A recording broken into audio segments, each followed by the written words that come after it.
This is a spindle. This is a top whorl spindle. I made this one.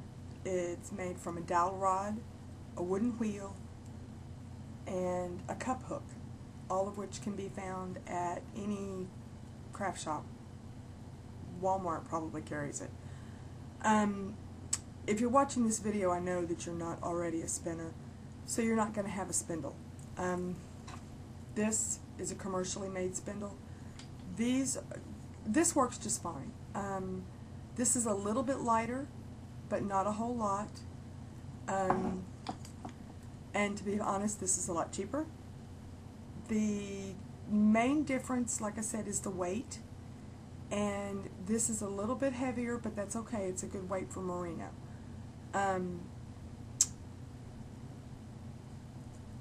To get started, you take a piece of commercial yarn. Now, an expert spinner doesn't need to do this, but I find it works best. I just made a half hitch. See where the knot is right there? Just come over and you've got it like this, right? Do it around my finger. Now, slip it on your shaft. This is a top whorl spindle. I don't do well with a bottom whorl. I don't know why. Probably because I'm too impatient to get good at it. Obviously the difference is that the whorl is at the bottom, on the bottom whorl. On the commercial spindle, there's a little notch cut in the side of it. That's for your leader. You would come up, and I don't know if you can see this very well, come to the back side of it and catch it in the hook. See how we've got it set? Let me see if I can. Okay. Then you open it up like this. And you'll take your roving, take it through the hoop, or the loop of thread, and just catch it. Except both pieces of the leader are supposed to be on the hook. Okay, you see that? Right? You can see everything. Now, it's very important you're going to spin clockwise. Always, always clockwise. You see how it's adding spin into the leader? And then that spin, that twist, travels up into your roving. And I'm just spinning it with my fingers. Now, this is not how an expert would do it.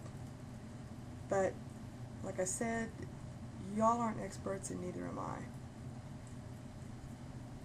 Okay, I'm trying to keep it within the frame.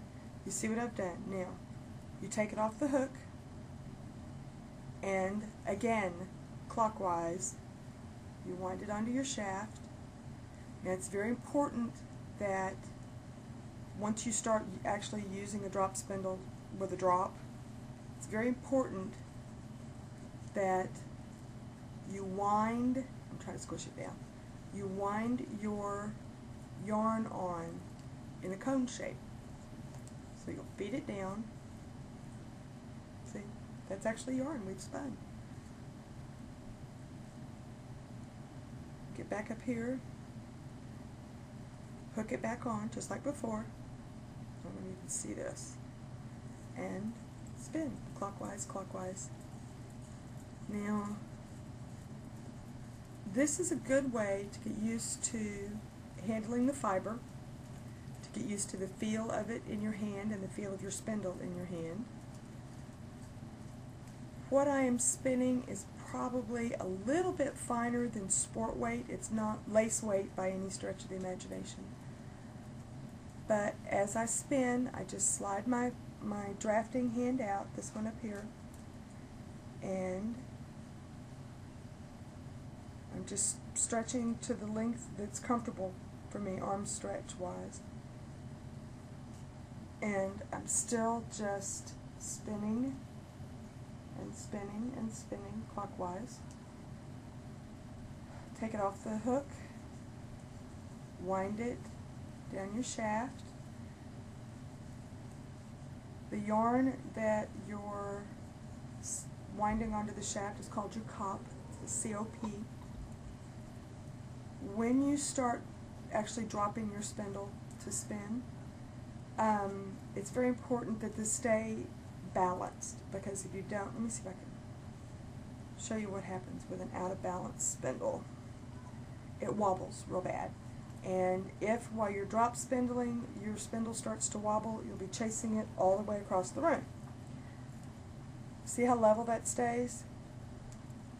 As I spin it now, I'm not touching it. See, it just keeps spinning and keeps spinning, and the twist travels up the fiber. But if it's not balanced, see how it's starting to wobble? That happens and it gets really bad. And when that happens, it will come off the hook and go flying across the room, and you don't want that. So we're winding it on and winding it on and winding it on and winding it on. And then you take it back up. Take it back around your hook. Whoops. And spin some more. Now, you can see how I've got my fiber over this arm here. Whoops.